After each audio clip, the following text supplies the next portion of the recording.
Ready? As ready as I'll ever be, goddammit.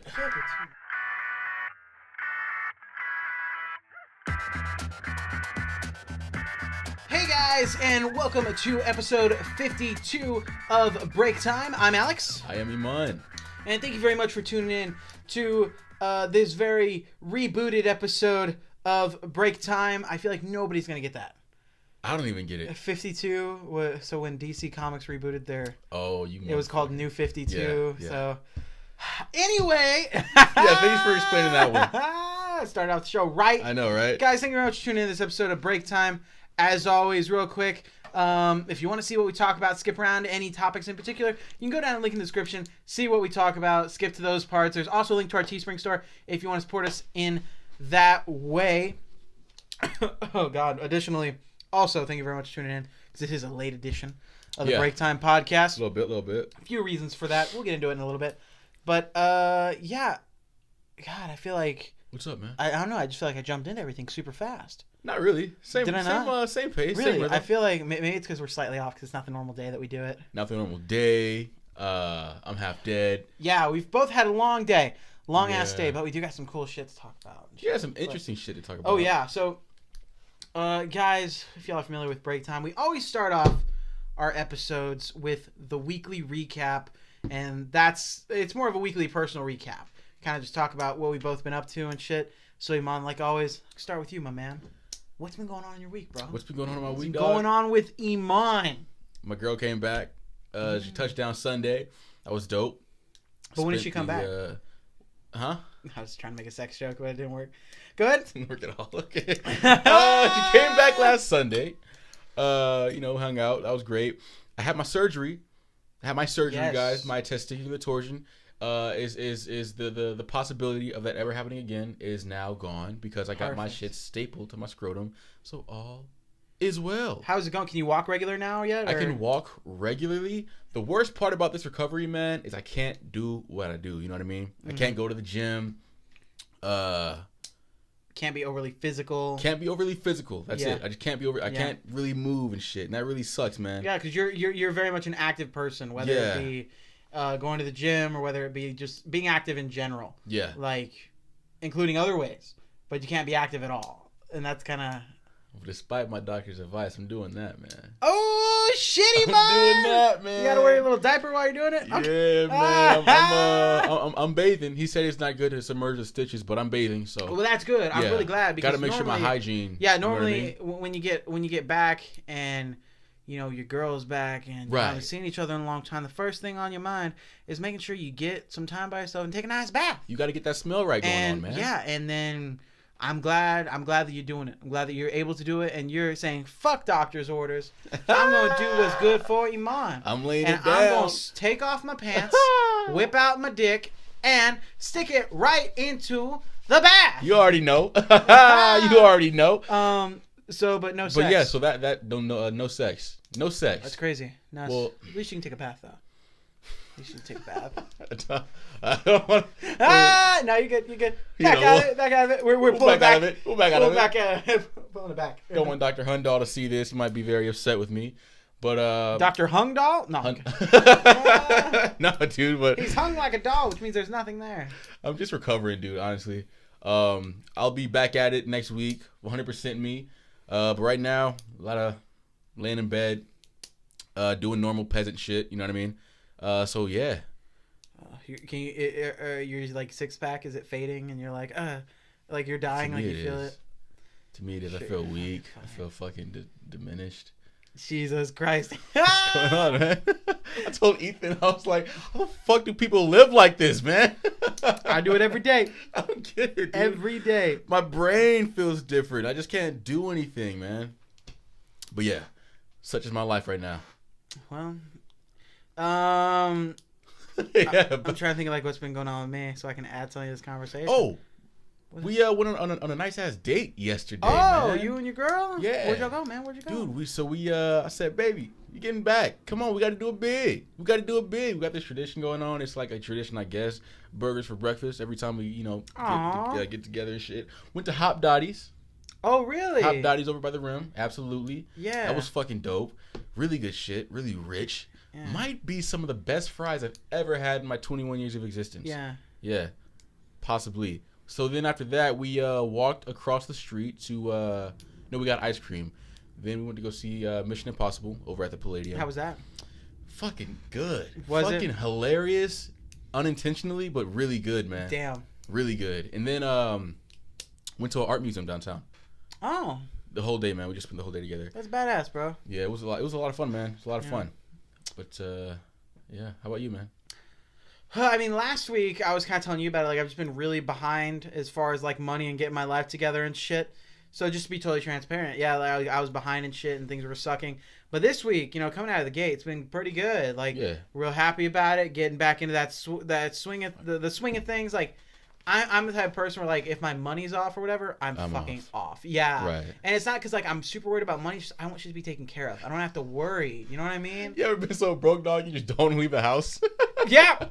Like, opening the door costs money or some shit. Like, whenever I'm broke, I don't want to fucking leave the house. Because it's like, yo, what if I leave the house? Some shit happens I got to pay for. Dog, yes, I'm going to just be more fucked. Yeah, I'm like, what if I leave the house and I get a flat tire? Exactly, bro. Like, what am I going to do? Dog, existence costs money. You know what I mean? Yeah, what if I leave the house and I get thirsty? I got to spend $1 on a drink. Motherfucking water. Then I'll be in the negatives. Hey, man. I recall, dude, real quick. Go ahead, man. Little story time action. Such a stupid fucking story. No, go ahead. We were both selling for your dad's company still. When we're sitting in the car? No. Oh, you can tell that one if you want. But you go ahead. This is when I was like, what the fuck is going on? So we were, I had to go meet a client. The workday was over. It was pretty late. Everybody had gone home and shit. But I had to go meet a client, and he lived over a little past Alamo Ranch, okay? Which is not a far drive at all, but when you are broke nigga Augustus, like I was at that time, it's a very far drive. It's to fucking Narnia and back, people. So I didn't have much gas. At that point, I had depleted my whole savings account. I was living on a prayer. My shit was running on fumes, okay? And so I don't have enough gas. I don't have really any money in my bank account. And so I get to a gas station over in Alamo Ranch, and my shit is ding, ding. I'm on E's. Like, pull over, motherfucker. You're going to be stranded. And so I pull over. I start pumping. Like, yo, put your card in. Tap unlead it. Receipt. I'm good. Put the pump in. Squeeze the nozzle. Nozzle's going. It's going. It's flowing. Then boom. It's like, what, $2? It stops at $2. Hey, listen. And that was my fucking net worth, bro. I didn't have any money in my savings account. It was fucking $2. So I was there for like 15 seconds, but the gas station was so crowded that I was embarrassed. And so I left. You just fucking stood there. I left the pump in the car. No, it's just looking around like it was still going. He was like, man, crazy gas prices, right? It's getting nuts. That shit was just stuck at $2. And somebody just happened to walk by. 13 cents. Somebody happened to walk by and could see how much you put in. You're like, oh man, this one must be broken. That was at least $45. At least, I mean, chump change, right? Oh my god. And then the fucking client said no. And yeah, that was my broke nigga story. I'm surprised I've never heard that story. Oh, really? I swear I've told it before. So, I'll tell this other story. In that same vein, where me and Mom were sales reps together. Yeah. One day we went to a sales call, and we weren't making any money. Couldn't sell a goddamn thing, right? And we're sitting in my car, right? And Iman goes, bro, I don't got no money. And you know how, like, sometimes you break down and you want to cry? Yeah. Well, me and Iman broke down and we wanted to laugh. Or we laughed, like, to help out with our frustrations and shit. Yeah. So we're laughing. And Iman's like, ha, the other day, I had to beg my dad for gas money. Again, ha. Like, he's, like, saying it like he should be crying, but he's laughing. And I'm like, yeah, man, my bank account's been negative for the past 5 days. But look, we were laughing so fucking hard. You know, like you know how some people have different ways of coping with shit? That's how we cope with shit. Ours has always been laughter, right? So when something small happens, we may giggle it off a little bit. Like, this is the part in the scene where the person breaks down fucking crying. Yeah. But since we're sociopaths, we broke down laughing. So it was extreme laughter.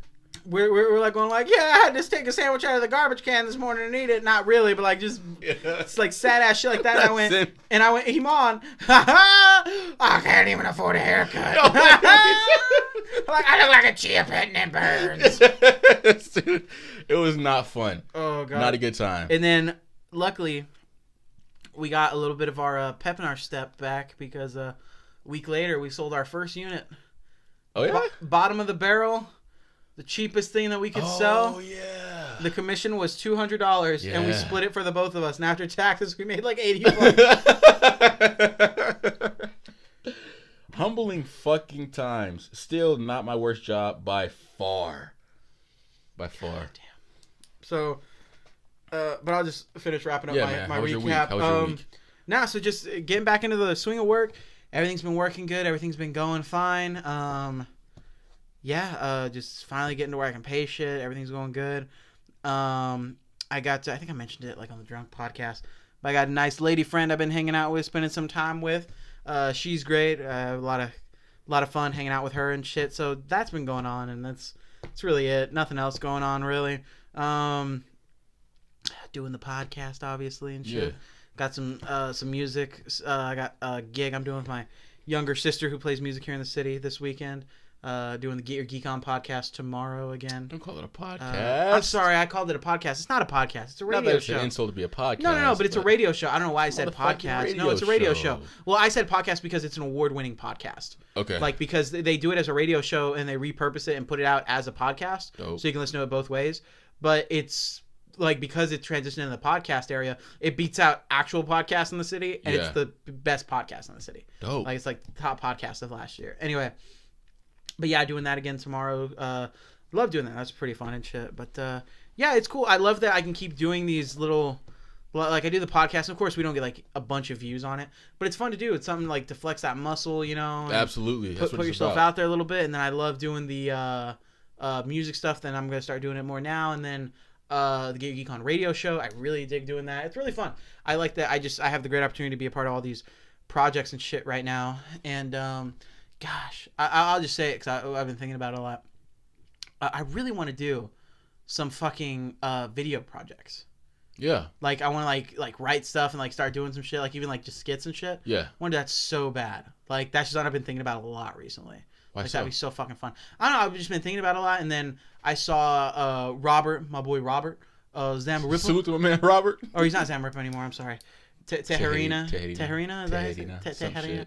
Something like that. Sorry, Rzap. Anyway, but no, I saw him post some shit and about like how him and some people were trying to get together and like do some projects or whatever, and it just made me think like, oh man, it'd be great like jump on board with some people or just even us just like do some of those projects because we used to do shit like that. It'd be like really fun to do that kind of stuff again. Pioneer that shit, man. Yeah, man, and it'd just be cool to like flex that creative muscle. You have to. That's what it's about, man. When you're a creator, you have to flex that creative muscle. Yeah, man. And I'd like to just be omnivorous with the type of content that we can put out and just intake a lot of content.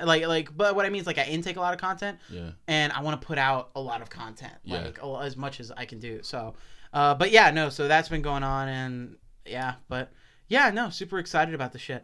But yeah, man.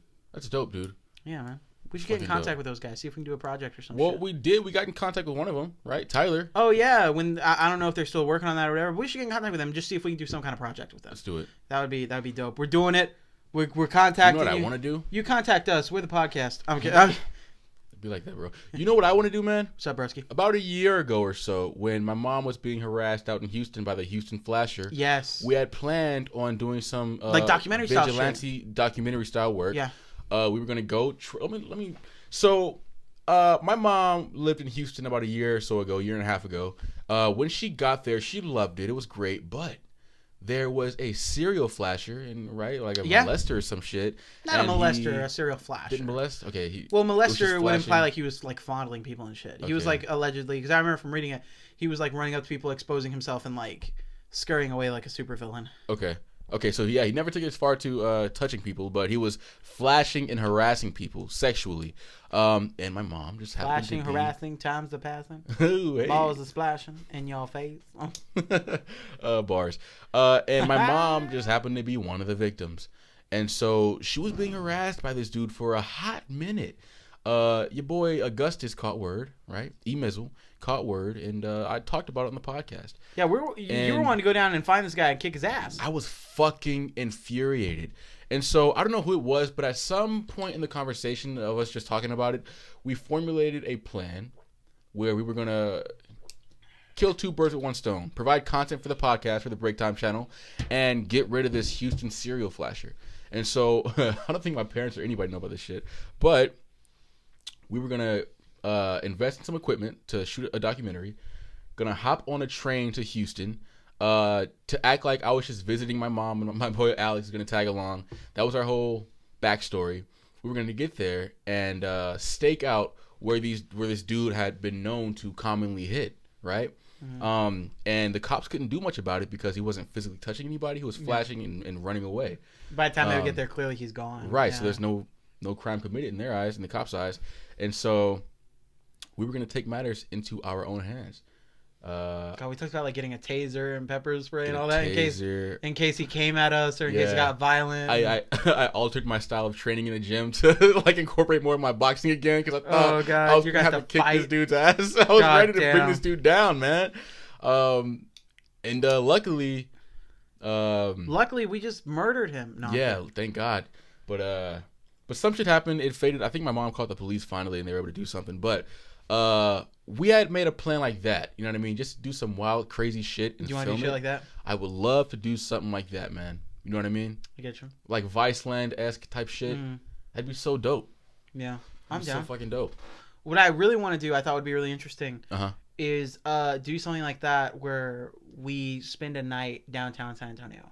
Oh. Like literally like all night, like just on the streets, walking around place to place. Like I want to see. Yeah, I know that sounds dangerous as fuck, but I really want to see like what that's like and like what these people go through like on a nightly basis. Like the homeless people that are out there, the ones that like try to go to shelters and get denied or maybe gets packed and all that. Like I kind of want to like see how much, and maybe we can talk to some of them or whatever. Like see how much of that kind of stuff like we can get into and like show people like, hey, this is like what this is. Some of those shit, yeah. Yeah, like I'm sure someone's done something like that, but like I think it'd be cool to do it here in our city. Yeah. And like do that. Like I don't know, but yeah. That'd be dope. And then another one, the ride along, just telling all our content before. Yeah. Well, I don't think we can do that one. I'm sure that would be like an issue or whatever. But you know what, Iman?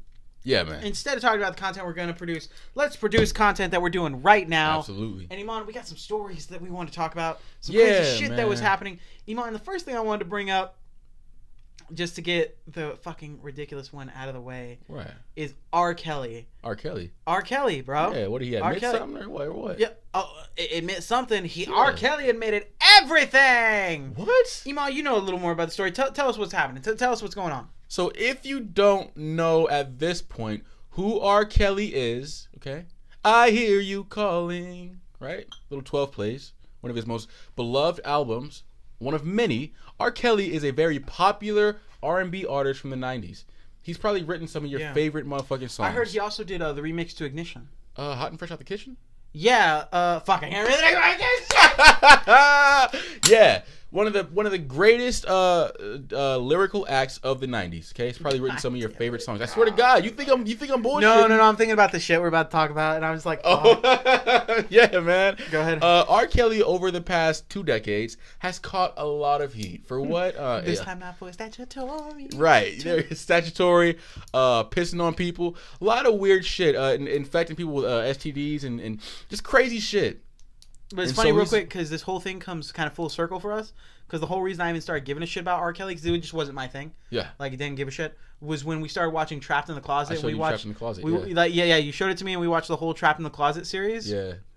And if y'all don't know, Trapped in the Closet is like a 20-something part... 27? I don't remember. It's like a multi-part song that's the same song the whole time through. Like it's the same rhythm, the same beat, the same everything. The words are just different. Mm-hmm. And it's one continuous story. It's like an opera. What is it? An urban opera or something like that? That's what he called it. An urban opera. Urban opera. Urban opera. It's an urban opera, so it's like multiple parts, but it continues the story, and the story gets ridiculous. Like it starts off at the beginning where the whole thing is trapped in the closet, and the story is that he had sex with this girl, and then her husband gets home, and he's trapped in the closet. He's hiding from the husband, and that's where it comes from. And then he leaves. He escapes, right?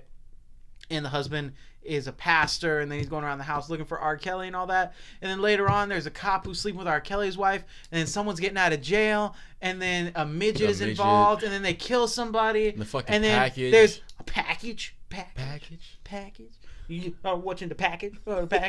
Anyway, but it's ridiculous. If you haven't seen it, do yourself a favor and watch all of it. Or not. No. Watch all of it. Watch all of it. You fucking have anyway, to. so that kind of brings it full circle for me. What's going on there? Because everyone fucking made fun of that. Like it was a comical. I don't think anybody took that seriously. No. I think it was like a comical ass thing. Everybody was like, "What bullshit?" And then no one took it serious, but him.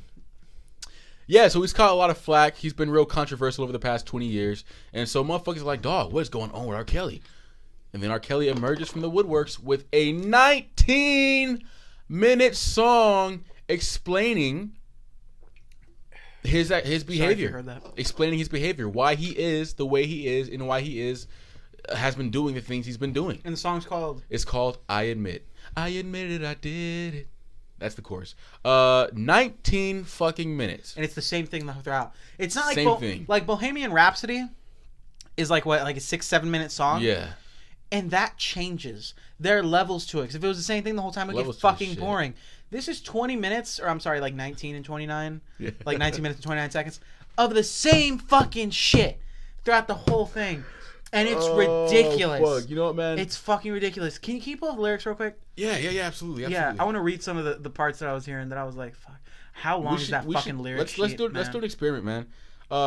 Next time you're in the car with somebody who does not know this song exists and hasn't heard it yet, just play the song. Just play it like it's any other song. And see if they notice how long it is? Yeah. See at what point they go, how long is this fucking song? John Mulaney. Is this the same song? Have you heard the John Mulaney What's New Pussycat bit? Sounds familiar. If y'all haven't heard it, go to it right now because I'm going to talk about it and spoil it a little bit.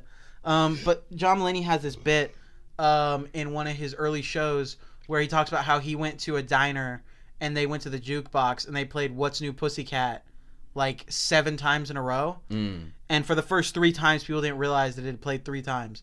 They were just like, oh, What's New Pussycat's a really long song. And then there's some other stuff that happens with the story and it's hilarious, but just that reminded me of that. Like how you said, like see if they even notice. Like, yeah. Let me see this. So right now we're looking at some of the lyrics for R. Kelly's I Admit.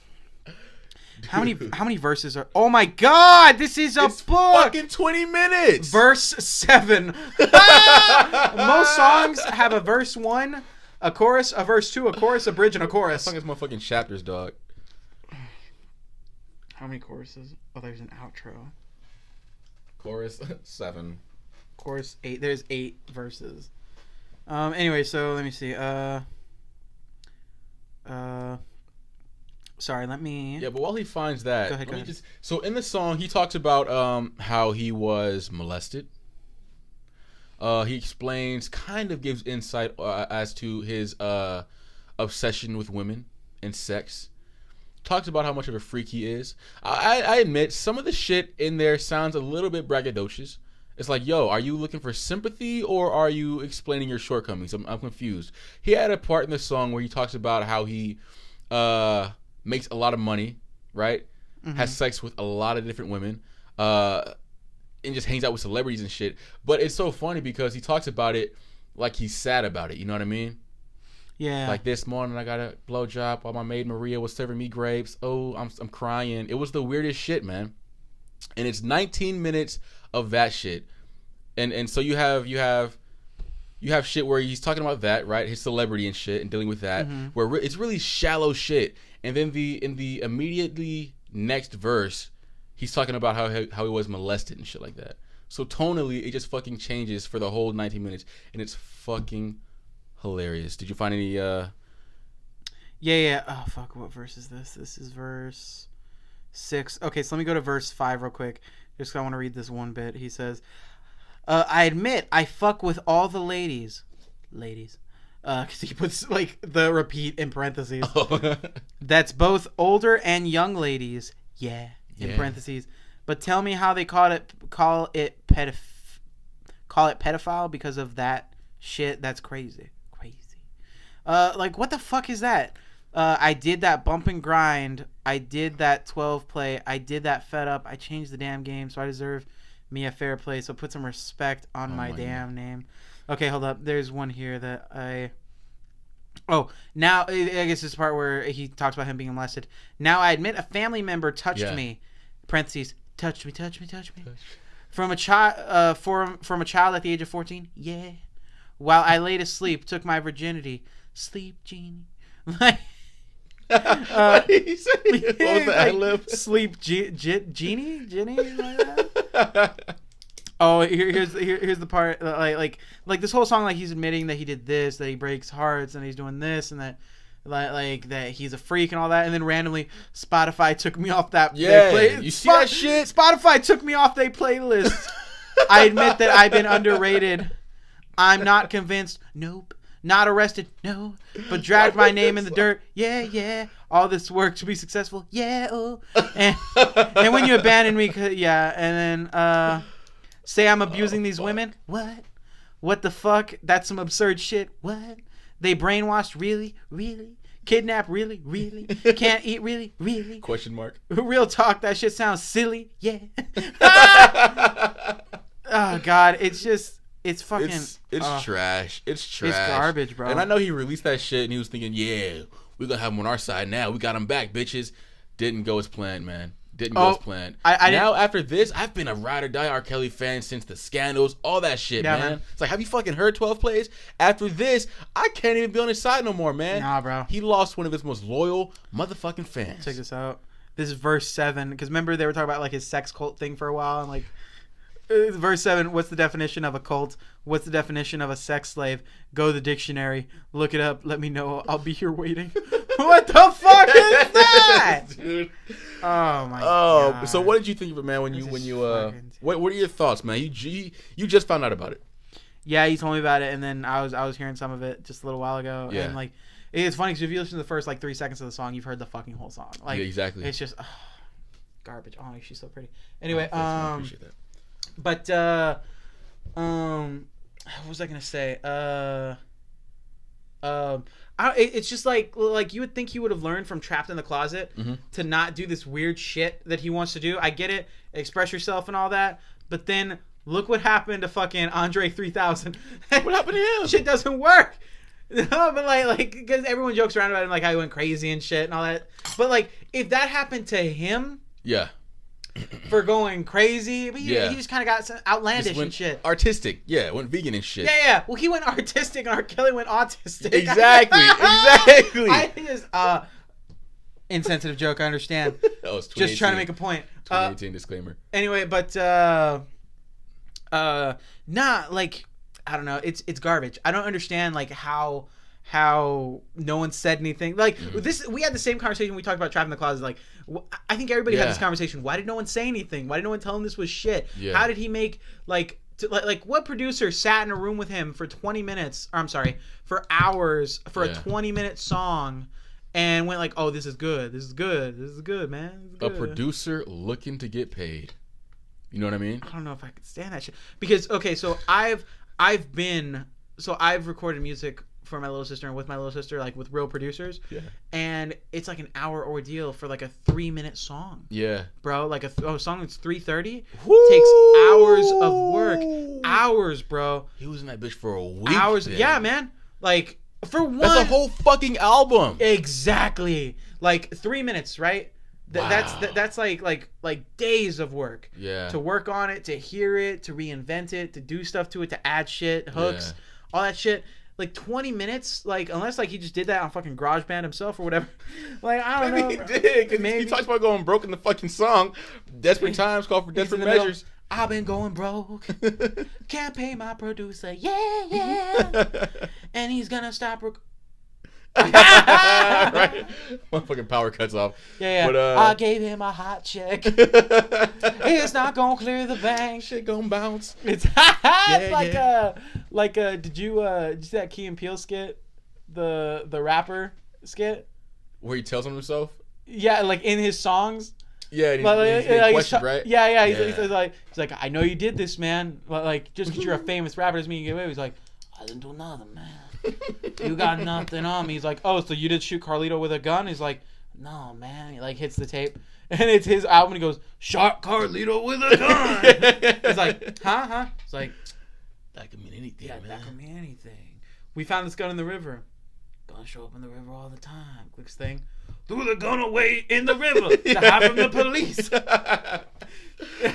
Dude, speaking of Key and Peele, man. Go ahead, bro. At one point during Mission Impossible, I turned to my girlfriend and I was like, this feels like a fucking Key and Peele. Because it got ridiculous. It got fucking so ridiculous, dude. I don't want to spoil anything. I'm gonna tread lightly here, okay? Okay. I don't want to spoil anything. Potential spoil. But there are so many twists that. So the first twist, I was like, oh my god, you see that? Second twist, oh shit. Oh my god, did you see that? By the seventh twist, I was like, really? The shit was fucking ridiculous. Imam was like, oh, and it was probably the grandma. It was the fucking grandma. It was the grandma. And she's probably gonna take off her face. She's gonna be a dog. She's the fucking dog. She's the fucking dog. I knew it. She's scruffy. Dude, it was fucking ridiculous, man. I want you to see it. I feel like, I don't know, that was my Transformers moment. Remember I talked about when I was watching Transformers, something happened in the movie that was so ridiculous that it started? I busted out laughing, right? I busted out laughing, and the girl next to me shushed me, and we almost, that was my Transformers moment. I feel like if it was me and you watching the fucking movie, we probably would have busted out laughing, dude. I want to see it now. Yeah, it was ridiculous. Good movie. Tom Cruise is a bad motherfucker, dude. Yeah. Bad motherfucker, but it's great. It was ridiculous. I was watching an interview with Henry Cavill, who plays, I guess, one of the main characters in the movie, and he talks about how he wants to do stunts and how anything for the audience or whatever, but there's still stunts that Tom Cruise does that he's like, I wouldn't have been able to do that. Like, and Tom Cruise is like 50, like pushing 60. He is 87. 87. 87. He looks great for his age. Yeah, he looks great for an 87. But so you're talking about Key and Peele, right? Right. And gonna go off on a little tangent here. So me and my lady friend were talking the other day about Key and Peele a whole lot, and we're talking about how, like Jordan Peele, obviously he's gotten his recognition now. Like he's doing all these other projects. He did Get Out, like breakout star, right? Right. I feel like in Key and Peele, he was so fucking underappreciated, because he what's his name? Keegan-Michael Key. Yes. Keegan plays this. Go watch anything except for Substitute Teacher. He plays the same fucking character in everything that he's in. Not very dynamic, right? Same character. He's always like, "What? What's going on? Oh shit!" And sometimes he'll play a variation of that, but it's always the same character. Yeah. And Jordan Peele, I feel like it's so slept on, because everyone always talks about Keegan and his characters, and they quote his shit, because Substitute Teacher, he ends up being the main character of that, and that's just the biggest thing. Right. So I feel like he was the face of Key and Peele, but Jordan Peele, bro, fucking transforms, bro. He transforms. Ice-T, Baby Forrest Whitaker, who the fuck else? I know it's a lot more, dude. His resume on that show, as far as character goes, is fucking extensive. Yeah, because he would like just become different. Like remember Continental Breakfast? Yes. He's unrecognizable. And then the pizza delivery. Oh yeah. The guy who's ordering the pizza, the fat dude. Yeah. And then I don't know. He just, all of his characters. Wow. There are very few that are alike, and they're all like, I don't know. Like he's just so dynamic. He's dynamic. That's it. So fucking dynamic. And Keegan, talented guy, super fucking talented. I think the reason we don't see him in as much stuff, or the stuff we do see him in, is kind of because he plays the same fucking character. Same. So I was so mad. I don't know if you've seen the trailer for Predator, or the new Predator movie. No. Recently, it's been in a lot of theaters. I've seen it a couple times. But the Predator trailer, there's a part at the beginning of the Predator trailer where he says he's in that movie, and he's supposed to be like a badass character, like with these mercenaries, it looks like. And he has a line that I'm like, the line pisses me off, because I was seeing Ant-Man and it showed this trailer, and the line was delivered and everybody in the theater laughed. Okay. At the line. And I was like, why the fuck are you laughing at that? Like that, like I was so mad. Just like the what's the word? Well, people accept his humor. So Keegan's character goes, hey, so-and-so, if your mom's vagina was a video game, it'd be rated E for everyone. Oh, no. Yeah, right. And everybody in the theater busted a gut. And me and Willie were watching this, and we looked at each other, and we went like, did everyone just laugh? Like, what the fuck? But that's my point. He plays the same character. Because that sounds like some bullshit line he would say as fodder in a Key and Peele video, like some throwaway bullshit. Yeah. Like that he said. They only laughed because it was coming from his mouth. Exactly. Any other C-list, B-list, A-list, maybe not A-list, celebrity, they're not gonna laugh. They're gonna have the same reaction that you and Willie had. Like, what the fuck? Damn. But just his exist. I think the only other person who could have said that and gotten a laugh would be Jack Black. Yeah. I mean, yeah, Jack Black. But yeah, go ahead. But the fuck was I gonna say? His existence, like, dude. His persona is just funny as hell because he looks goofy as hell. Yeah, you know he's a just big goofy black dude. Funny. Yeah. Kind of like motherfucking Jim Carrey. Oh yeah, Jim Carrey. I can say it, but Jim Carrey is still dynamic enough to add variation to his characters. Yeah. Because Jim Carrey definitely plays a very similar character in every movie. Mm-hmm. But there's enough there in his early films where he's different enough. No, I don't mean that they're similar in their dynamic. I mean they're similar in just how they exude comedy. You know what I mean? Oh, like just their presence. Just their fucking presence is pretty funny. You're like, oh, this is a goofy, fun person. Yeah, that's it. It's just high energy. You know what I mean? So I kind of see that, but fuck, dude. Eee. Yeah, but me and her were talking about that the other day, and I didn't even think of that, man. I didn't either. She brought it up to me. We were talking about it, and I was like, man, I love Key and Peele, and she's like, you know who's really fucking slept on? Jordan Peele. And I said, how so? And she started telling me about it, and I thought about it. Me and her just had this big ass conversation because I was like, you're fucking so right, dude. Wow. Yeah, I didn't even think of that shit. Yeah, bro. Like that changed my whole outlook on Key and Peele. Like I went back and started watching Key and Peele shit because I was like mad interested to see like what I had missed or what I didn't appreciate about his fucking characters that he played. He's fucking great. Ugh. Damn. Oh, fucking the Consequences skit. Consequences? The consequence where he's like an ex-convict and he's talking to the kids at the school and he's like, yeah, I used to be like you. I used to run around, play games, joke around, break the rules. And then one day, a piano fell on me.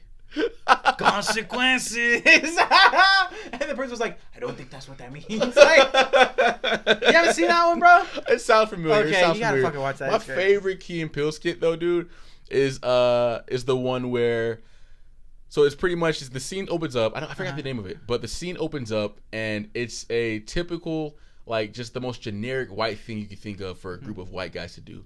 It's a fucking acapella group, right? Oh, and of course, yes. there's only one token black guy in the group, right? And they're is it an acapella group or an improv group? It's an acapella group, I think. Okay, an acapella group. And so I believe Jordan Peele, being the only black guy in the group, he adds his black flavor to the mix, and everybody's like, "Oh my god, how incredible!" Mm-hmm.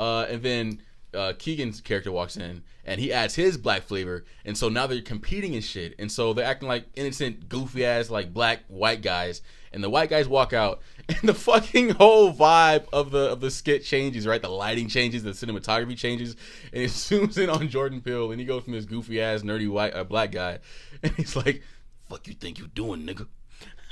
It's like, this is my 6 white boys, nigga. Oh god! Like, see, the funniest the thing shit, I fucking dude. love about them is that not only is the content, like, it's not like a Mad TV or a Saturday Night Live thing, where it's like just a wide camera angle and it's all acting. Like, there's a lot of cinematography and lighting that goes into that shit, and it's so fucking good. And one of my all-time favorite Key and Peele skits, just this is the last one, so we don't go on just Key and Peele forever. Right. But is the Obama skit where he finishes his speech and he starts walking down, and like they're like these white people, and he goes, "Thank you for coming. Thank you for coming. How you doing?" And then there's a black guy, and he goes, "How you doing, sister?" And he's like, "Hey, how you doing?" Yo, you know. Then he goes to the next white family, and he goes, Thank you for coming. Thank you for coming. Thank you for coming. Thank you for coming. And then he sees that switch. Yeah, right? they bring up a black baby, and he goes, "Oh my God, he's so cute. Can I keep him? Can I keep him? Oh, I want to let you go. I want you. Oh God, thank you." Thank you. I'll cash y'all later. Y'all know what's up. And then they try to hand him a white baby to carry, and he shakes the baby's hand and he goes, "Thank you for coming." I love that shit. And then there's a part at the end where he runs into Keegan's character. Yeah. And Keegan, like, because he's a black dude, but he looks like he's, like, mixed or whatever. Oh, yeah. So I just remember Obama goes up to him, and he's like he doesn't know what to do. And then one of the Secret Service goes, 1/8 black. And then Obama goes like, "My brother."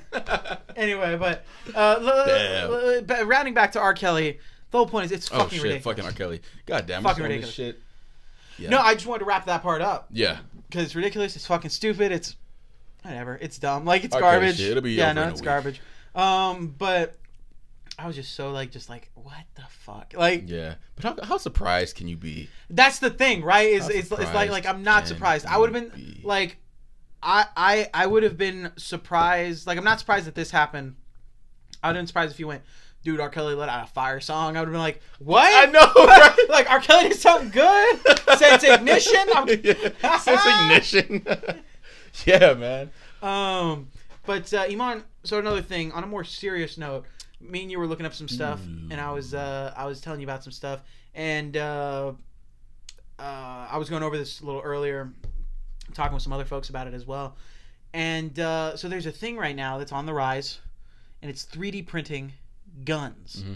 Active, working, fully functional firearms that can be 3D printed with your at-home 3D printer. Yeah. Or with, I guess, more of an industrial 3D printer. Either way, it's accessible to your regular American person right now. And it appears from what I'm reading that there's some kind of regulation on it, or they're preventing new files from a specific company to come out. But it's still accessible right now. And there's not a whole lot of regulation. There's not like, hey, you can't 3D print guns. It's just like, fucking do it, right? So we were watching some stuff about it, and just like, I don't want to get into the whole, because my thing with it is I never want to report the news and go like, well, this happened and this happened and this happened. Right. I want to talk about more like what that means and how you feel about it, or how it we relates both to feel us, about it as individuals.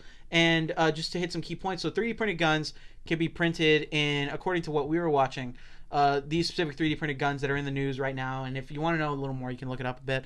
But essentially, these 3D printed guns that are kind of in the limelight right now are guns that can be printed in 2 days on a 3D printer, and they are untraceable. They don't have a serial number. They are undetectable because they're plastic. They can't be detected through metal detectors. And they don't require any background check to get. Like, if you have the equipment and you have the file, you can build these guns. Mm-hmm. So my question to you, Iman, to kind of open this up is, I don't know, immediately, what are your thoughts about that, about people having the power to 3D print guns, and like what that could potentially mean just in general for folks? God, dude. I mean, obviously there's not very many ways to feel about some shit like that. Yeah.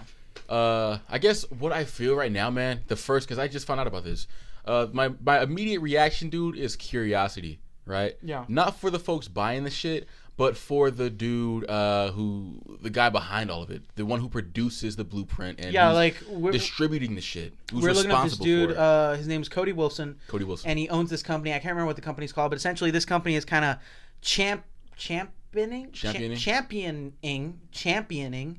the widespread how do you say it? The widespread distribution right? of the files to make weapons, and his company sells the equipment that you need to make these weapons. Yeah. So that's who we're talking about a little more specifically. And this guy seems like he does not.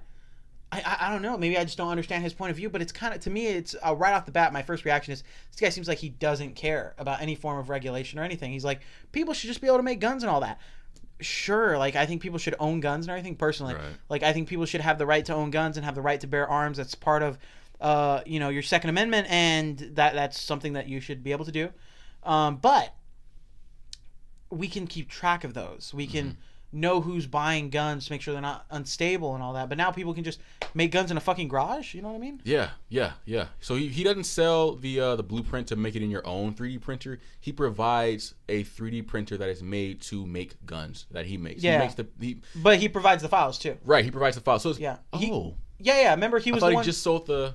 No. Remember that he was talking about how he's just providing how an AR-15 works. He's providing schematics essentially for how to do it. So he's essentially going like, what he's doing is he's going like, if you want to break it down to a metaphor, he's going like, here's the gun, here's the bullets on 2 separate sides of the table.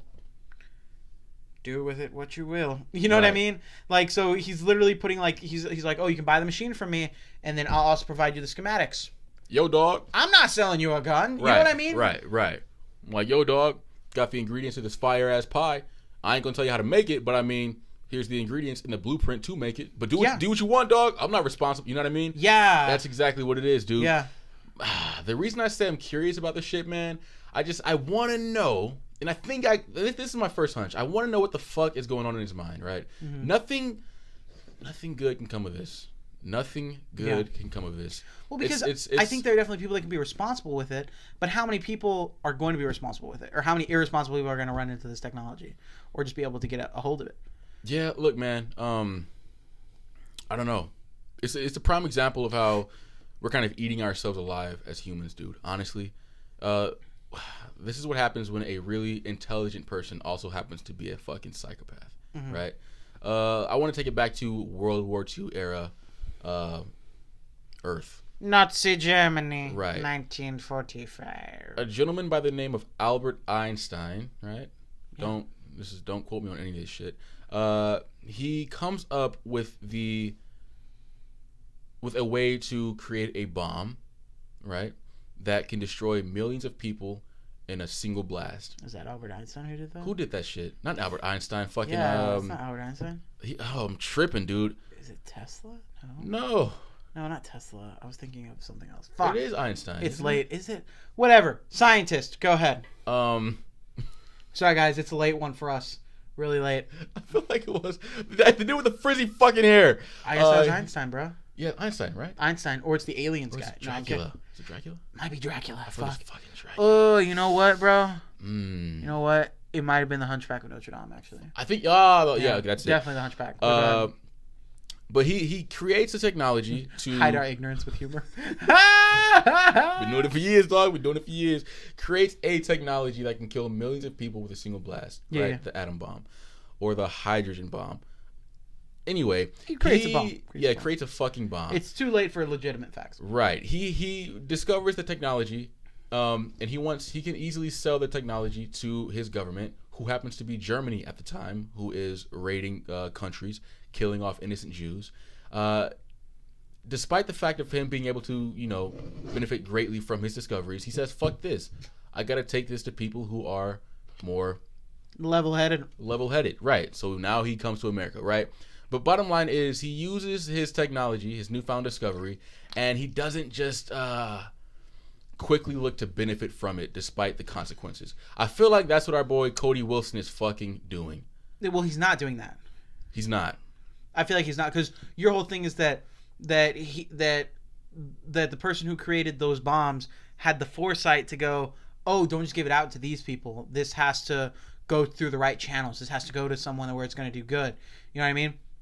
This Cody guy is going like, oh, I've created this. I'm just going to give it to everybody. Like, just, you know what I mean? And no, that's what I mean. Like, he's acting without the thought of repercussion, only because he's thinking of his benefit, his gain from it. You know what I'm saying? Yeah, I mean, his quotes that he said were like, that he feels like it's everyone's right, and that it's a human dignity, and that he doesn't feel he's doing anything wrong, and that if someone kills someone with the guns that the schematics that he's providing, that he said, what did he say? He said that he just provided them with how the gun works, and he's not responsible for any of that kind of thing. And like, I get what he's saying, but at the same time, like when you're doing something like that, you have to fucking take some accountability. It can't just be like, oh, I'm gonna do this fucked up thing. Not fucked up, but hey, I'm gonna put this thing into the world and also have no accountability for it. Yeah. You know what I mean? Like When I watched his interview, man, it almost seemed as if he was. It just seemed like he lacked empathy or annoyed by the fact that we had questions about the shit. Yeah. Like in his mind, it's like, what the fuck do you mean this is weird? This is not weird at all. This is totally like, yeah, it didn't compute in the slightest. In his he mind. literally said, like, I'm just tired of people coming in here and asking me questions and pretending there's some kind of a debate because there's no debate. It's over. We've won. Like, I'm just like, what the fuck's your deal? Like, I don't know. I just feel like there's something about, and I don't know, maybe it's just the way that the interview was put out or whatever, but I just kind of want to understand a little more what's going on in that fucking noggin. Mm-hmm. You know what I mean? Yeah. So. We never fucking will, dude. It's got to be the mind of a sociopath, man. But I mean, 5 years, dude. What do you see happening? Do you see some sort of legislative ban placed on this guy's production, or do you see? I think it's too late. Do you go? I think it's too late. Okay. I think we didn't do anything to regulate. How do I put it? We're too many steps in at this point. So we didn't do anything to regulate these schematics from going out. We didn't do anything. We didn't say anything that was preventative to prevent something like this from happening. We didn't give regulations to the people who made 3D printers to go like, oh, hey, if you make anything that's this diameter or that looks like a firing pin, your machine's going to lock up or something. Yeah. Like, we didn't do anything for safeguards. And now at this point, those files are out there. People have access to 3D printers. If tomorrow the government goes, oh, all 3D printers are now going to... Right? Yeah, now like if the government goes like, oh, if 3D printers read a file that resembles this, or like, you know, if they say like, oh, all firing pins are like this size, so if your thing is printing anything that's this shape that can be seen as a firing pin or whatever, we're going to your machine's going to stop and it's going to like alert the authorities or some shit. Like, I mean, I know that sounds super like encroaching on communism, like invading on people's personal life and everything. Yeah. But hell, the IRS gets notified when people have like crazy ass like spending crazy expenditures. Yeah. So why can't we notify people when people might be doing something potentially harmful? Yeah, because here's my thing, right? There's a war a lot of the times on getting guns off the street and unregistered guns and unlicensed guns off the street. Now Joe Blow in his garage can take 2 days, make a gun, sell it for a couple $100, have enough money where he makes money and then makes more guns, and now that is a business for someone. Yeah. Now that becomes an illegal business where they're selling weapons to people. And sure, you might be able to make the argument like, well, they're plastic weapons, they're only going to last for so long or whatever. That's true. Totally fucking true. They're at least going to get one shot off, and that one shot can kill someone. And they're not registered, they're not licensed, they're not traceable. You know what I mean? Yeah. Like, think about it, right? Like now, all that has to happen is, to me, the first thing my head goes to is gang violence and city violence and youth violence. Now, kids are going to shoot someone, they're going to throw this plastic gun into the fire. And it's gone. Hell, they can throw a plastic gun into a fucking microwave and it's gone. There's no trace of it. Like, can you pull fingerprints off of fucking mud? You know what I mean? Like, I don't know. It just seems like there's too many variables here. And again, I don't know how 3D printing works. If it turns out like you can't destroy it that easily or whatever. My point is that it's a lot easier to get rid of, to dispose of. You know, a gun is a big ass piece of metal. Right. You can't just like throw it in a fire. You can still find it. You can still find shell casings and all that. Like, this is now just a piece of plastic. Yeah. You can fucking break it and throw it in a garbage can, and people are like, "Oh, this is just fucking plastic chunks," because plastic chunks are fucking everywhere. So it's fucking crazy, man. It's just like there's no accountability for it, and that's the hard. To me, that's the scariest part of it. Yeah. Like, there's nothing that links you to it. You know what I mean? Like, let me put it this way, right? If you have a bank account, right? Right. Now, let's say your account gets overdrawn. The bank's going to charge you for that overdraft fee. It's going to call you to get that money back. It's going to make sure that you bring your account up to date, or it's going to keep charging you your overdraft fees. Or, you know, if you keep using that account, like, there's accountability. It affects your credit. It affects if that bank's going to continue to do business with you. It affects if you can open up a bank account anywhere else, right? Right. Now, what would happen if some guy out of his garage could print you a bank card and you could use it the same exact way, but the bank cannot trace it, the bank doesn't know how much money you're spending, but that card linked to them is still working. Yeah. You know what I mean? Yeah. So there's no accountability. You can do whatever the fuck you want. Right. And I know, like, that seems like a very different comparison, but in my head it's very similar because there's no accountability. Yeah. You know, I mean, and our whole justice system is based on accountability. Mm-hmm. Our whole court of public opinion, how people get fired from old tweets, or how people get under fire due to allegations, is all because of accountability. And if you do something like this, and I understand it's just this, but I feel like we're living in a world where accountability is being taken more and more lightly, or people don't want to be held accountable for their actions, or they want a shortcut, or you know what I mean? Or people, I mean, they just can't be held accountable, dude. Yeah. How do you police billions of fucking people? I mean, even millions of people. Yeah. How do you properly police that many people? So I think when you have an issue with accountability already, and you throw firearms, weapons of mass destruction into the mix, they can't be traced. They can't be traced, right? Yeah. It's a shit show bound to happen, man. I can't see any fucking good of this, dude. Life is all about your risk to reward. Every time you make a decision, you're thinking of risk to reward. Let's break down the risk versus the reward of this here scenario, right? Yeah. The risk. What's already been happening? Mass shootings.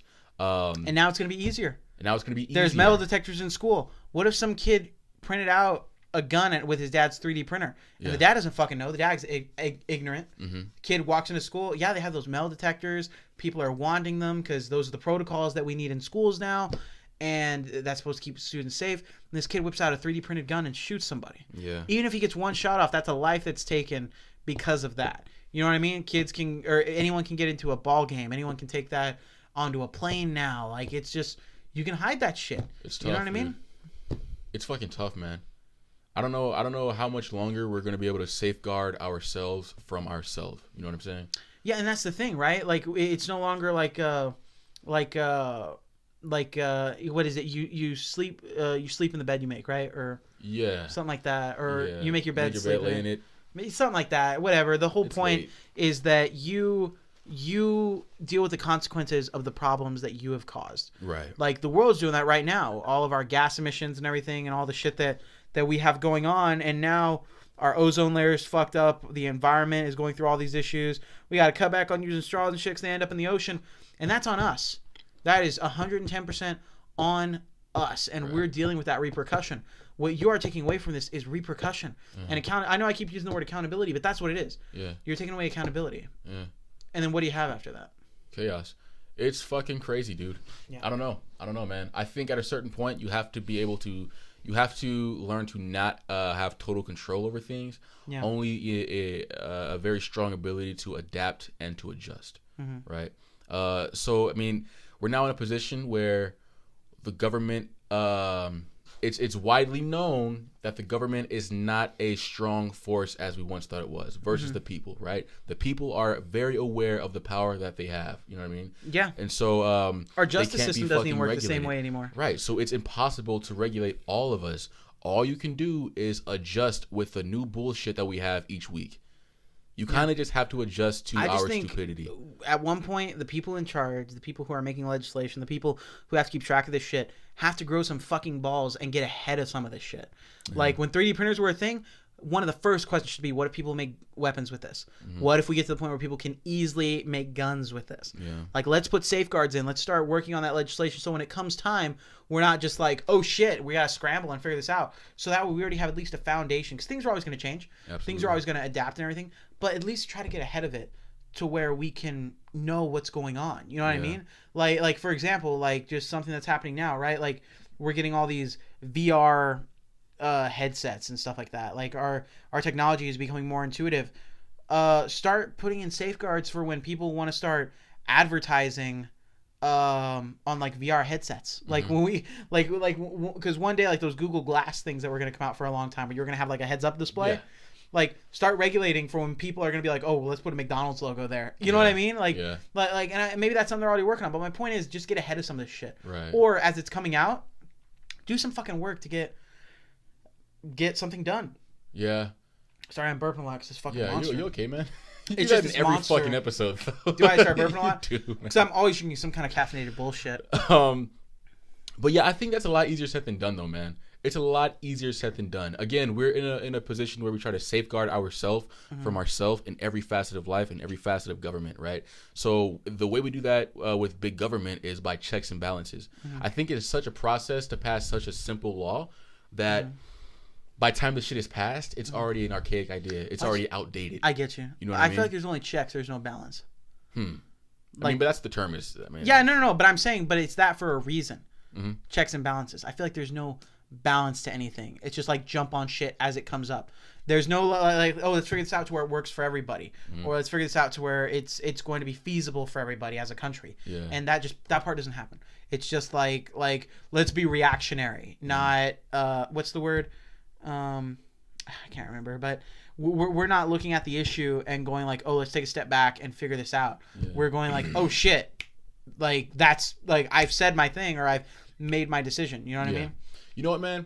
Even better scenario than the one that's commonly proposed in these kind of situations, dude. People always ask, well, if you were in that position, man, what the fuck would you do, bro? What would you do? I think you're really gonna understand what kind of person, what kind of government a person wants by this question. Okay, you gotta scale things down sometimes, make it more feasible, make it more realistic, right? Yeah.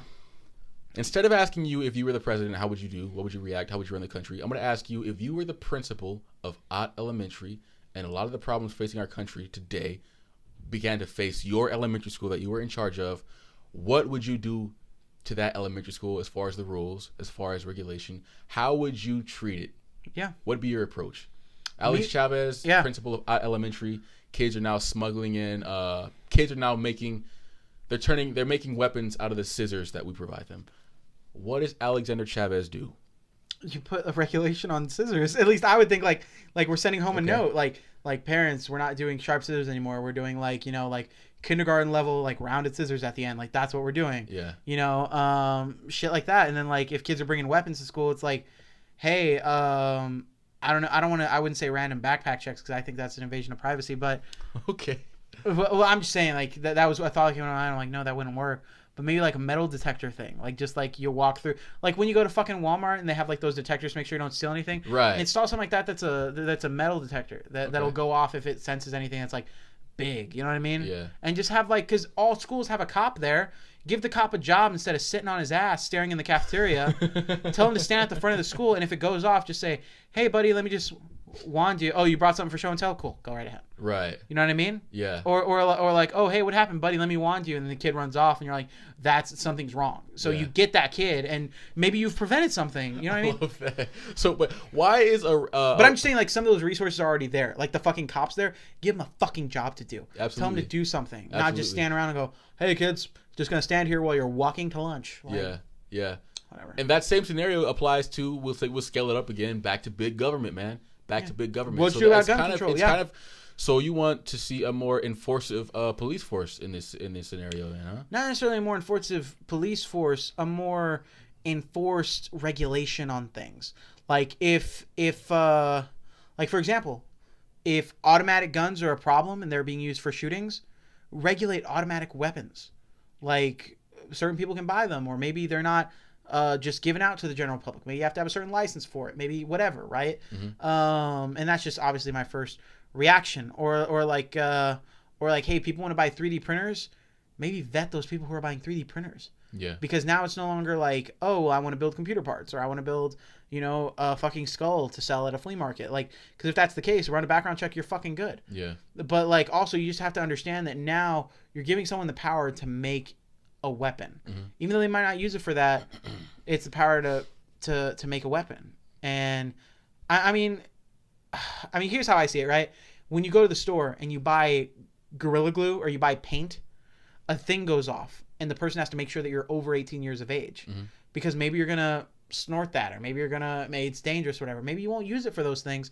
But the point is they still have to check. It's possibilities. Yeah, right? It's a possibility. And here's my thing. If there's a beep that goes off when we buy fucking paint or glue, why can't there be a beep that goes off when someone's going to buy something that can potentially make something that is life-threatening? Right. The money involved, right? It has to come down to the fucking money involved.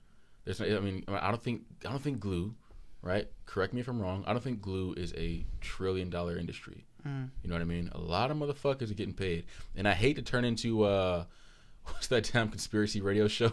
Shane Dawson. No, I'm kidding. Ground Zero. Yeah, I hate to turn into Ground Zero, get into conspiracies and shit, but it just seems like when there's a huge yield of money in the mix, a lot of our morals, our backbone, right? Things that the Constitution of this becomes country a lot more malleable. Becomes a lot more, you know. Yeah. Hey, we can turn it back on that. You know what I'm saying? Yeah, exactly. So I don't know, dude. Kind of like you know, like Iman, would you ever suck a dude's dick? Like no. If I told you to suck a dude's dick, would you suck a dude's dick? No. Okay. If I was gonna give you $1 million, would you think about sucking the dude's dick? Yeah. Yeah, but that's the point. Like now your morals are kind of out the window because you're like now money's involved. Yeah. But would you suck a dude's dick for $1 million? Me? Yeah. I'm fucking sucking that dude's dick. What the fuck else would I be talking to, man? Yeah, sorry, but like, yeah, dude, I am sucking that dick. I'm making that dude come Sucking 3 times in a row. You have to. You'd be a fucking idiot. You're gay if you opt to not suck the dude's dick. Yeah, like you're just gay. Like you're so worried about your masculinity. You're not gonna suck it. Gay. I'm gonna suck that dude's dick. Like there's no problem. There's nothing wrong with being gay, obviously. Yeah, no. But you're beyond gay if you don't suck. Nothing wrong with being gay, but you're fucking gay. Yeah. But you know what? On that note, on that very gay note. Yeah. Iman, I think that's a good place to end out this episode of Break Time. Guys, thank you very much as always for tuning in and hanging out with us on this late edition of Break Time. We appreciate you coming out, spending some time with us. Thank you again very much. Iman, is there anything you want to tell the good people before we end out this episode of Break Time? Love you guys. Keep tuning in. We're going to keep doing our thing. Thanks for hanging in with us. Very low energy episode. It's not always going to be a circus, people. Not always going to be a fucking circus. But we're going to keep pushing out content for you guys. And keep viewing, enjoying, and liking, man. And keep commenting. Feedback is key. So there we go. Yes, sir. Alrighty, guys. Again, thank you very much for tuning in to Break Time. And we will go ahead and catch you next time on the next episode of Break Time. Yeah.